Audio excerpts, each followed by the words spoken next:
അപ്പോൾ അതിലേക്ക് ഒരു നുള്ള് മഞ്ഞൾപ്പൊടി, ഒരു നുള്ള് മുളക് പൊടി, ആവശ്യത്തിന് ഉപ്പ്, ജീരകം, ഒരു സ്പൂൺ ജീരകം, ചെറിയ ജീരകം, ഇതൊക്കെ ഇട്ടിട്ട് മിക്സിയിലിട്ട് അരച്ചെടുക്കാം. ചെമ്മീൻ നമുക്ക് വറുത്തെടുക്കാം. ചെമ്മീനിൽ കുറച്ച് വെള്ളമുണ്ട്, അതൊക്കെ കളഞ്ഞെടുക്കാം. ചെമ്മീനിലെ വെള്ളമൊക്കെ പോയി കിട്ടാനായിട്ട് നമുക്കൊരു ഇത്തിരി എണ്ണ ഒഴിച്ച് കൊടുക്കാം. ചട്ടിയിലേക്ക് ഒരു ഇത്തിരി വെള്ളം ഒഴിക്കാം. അതിലേക്ക് നമുക്ക് ഇത്തിരി പച്ചക്ക ഇട്ട് കൊടുക്കാം. പച്ചക്കയിലേക്ക് ഒരു ഇത്തിരി ഉപ്പ് ഇട്ട് കൊടുക്കാം. ഒരു നുള്ള് മഞ്ഞൾപ്പൊടി, നല്ലോണം ഒന്ന് ഇളക്കി കൊടുക്കാം. മൂടി വെച്ച് വേവിക്കാം.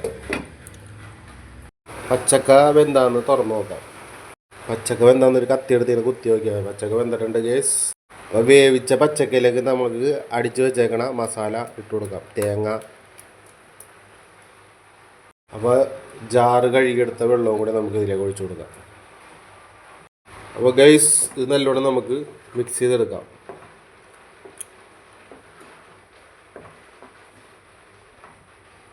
ഒന്ന് തിളക്കട്ടെ നല്ലോണം ഇരുന്നിട്ട്. നമുക്ക് മൂടി വെക്കാം. മൂടി വെച്ചിട്ട് അതിനോട് ഒരു വേവിലും കൂടി വേകട്ടെ.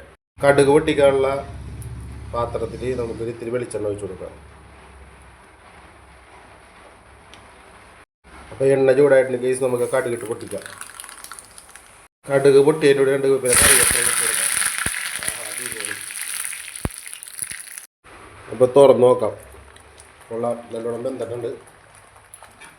സംഭവം നല്ലോണം തിളയൊക്കെ വന്നിട്ടുണ്ട്. മേളിലേക്ക് നമുക്കൊരു ഇത്തിരി ഉണക്കച്ചെമ്മീൻ നേരത്തെ വറുത്ത് വെച്ചാൽ ഇട്ട് കൊടുക്കാം.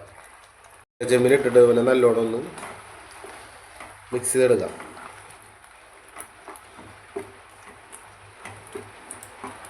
അപ്പോൾ പച്ചക്ക ചെമ്മീനിട്ട് വെച്ച കറി റെഡി ആയിട്ടുണ്ട്. അപ്പോൾ എല്ലാവരും ഇത് ട്രൈ ചെയ്ത് നോക്കണം. അപ്പോൾ എല്ലാവരും ഈ വീഡിയോ ലൈക്ക് ചെയ്യണം, ഷെയർ ചെയ്യണം, കമൻറ്റ് ചെയ്യണം, ബെൽ ബട്ടൺ അമർത്തണം, സബ്സ്ക്രൈബ് ചെയ്യണം. അങ്ങനെ എന്തൊക്കെ ചെയ്യാൻ പറ്റുമോ അതെല്ലാം ചെയ്യണം. അടുത്ത വീഡിയോയുമായി മെയ്ജോ FK.